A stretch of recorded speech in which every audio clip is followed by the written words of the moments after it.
we interrupt your regularly scheduled V-Rising to bring you a case study. Hello everyone, welcome back to my storytelling method.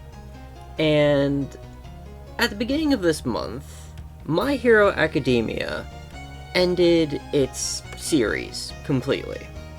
The finale happened, there's no more to be had. This upset a lot of people. And now, weeks later, after everything's had time to cool off a bit, because people are in and out of every fad like it's fucking out of season, let's talk about it. So, there are three main points I want to go over. And this is actually in defense of how it ended. Because the ending we got is the ending we got. There's no do-over, so trying to understand the reasoning and actual methodology behind it is going to be the core of what we need to do here. You can call it coping or just trying to connect dots that aren't there, and yeah, I mean, that's it, but that's also a lot of stories in general. They're made up by the author. So the points that we're going to be going over are 1. The loss of Midoriya's quirk, 2. His life after being a hero after high school, I guess, and 3, just because I want to be spicy, his love interest. These are 3 points that are brought into contention by the community, and I can see why the author made the choices that they did. Let's begin. Starting with his quirk. The loss of his quirk was a result of a ultimate sacrifice type scenario. Oh, understandable. He was facing the greatest threat, the final boss of the series, and he gave it his all. Well, even when it was nearly gone from him, he managed to do it. And the only person who could give it back was, dying. So he knew his fate, and even then, by the point that he actually lost it, I doubt Shigaraki or All For One would have given it back. But he went on with it anyways. There's something to be said about this series criticizing certain tropes, I should say, that heroes follow, and how Midoriya tries to be what a true hero is, even though he comes off as a complete nerd sometimes. That's okay, aren't we all? The loss of his quirk is one of the biggest issues people take, just because the entire series starts from him getting it and then follows him building it up, only to just give it up. But again, the sacrifice play of giving everything up for the greater good is the main moral here. That he is a hero. That he would give up what mattered most to him for the good of everyone. It's not that hard to understand.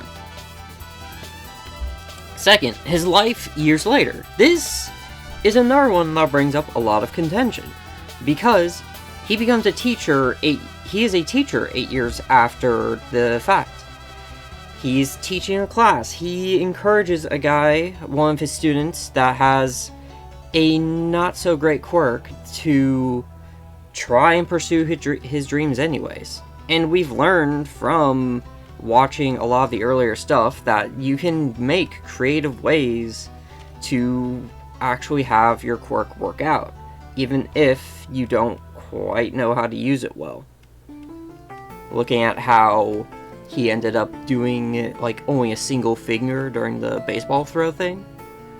Regardless, his life after that as quirkless is what a lot of people are on about. And to me, I kind of saw this coming. At some point, I don't remember when, but I believe it was after I watched the, what was that arc? The part where they do the exam for their license to hurt. it occurred to me that, and also because I watched some of the villain Deku stuff some people did, it occurred to me that he could have gone more ways than just superhero or depression villain. And that's because there are other ways he could contribute, and if he had pulled himself together, he would have been able to see that earlier. The problem is, at the beginning of the series, he's not in the best state of mind. He's had everyone clown on him for basically most of his life. He doesn't feel like he's capable of doing the thing he wants to do. He's not in the best mental state. But now, at the series end, he's in a much better place. He has friends. He had the chance to actually do what he wanted to. He's content. He's happier. And now he's able to actually see there are ways he can contribute.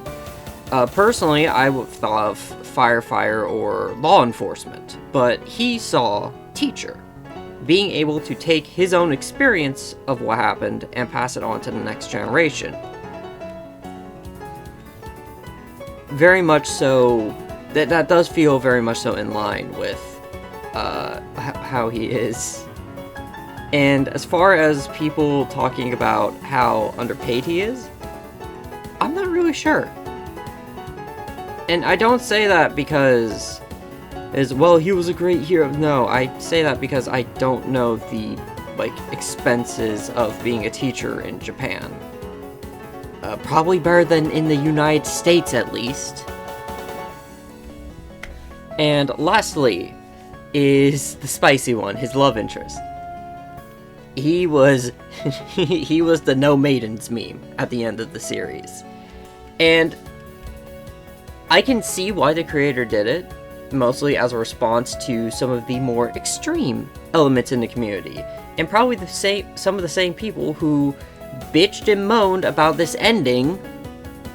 But I do think that he did deserve better in this regard, at least. At least some hint that he would have had someone. Regardless, it's over. Some people just need to get over it. And for an ending, it is not the best fairy tale tied up in a bow ending. But it's the ending that does make sense. Ladies and gentlemen, I've been Prism River. Thank you so much for watching. Take care.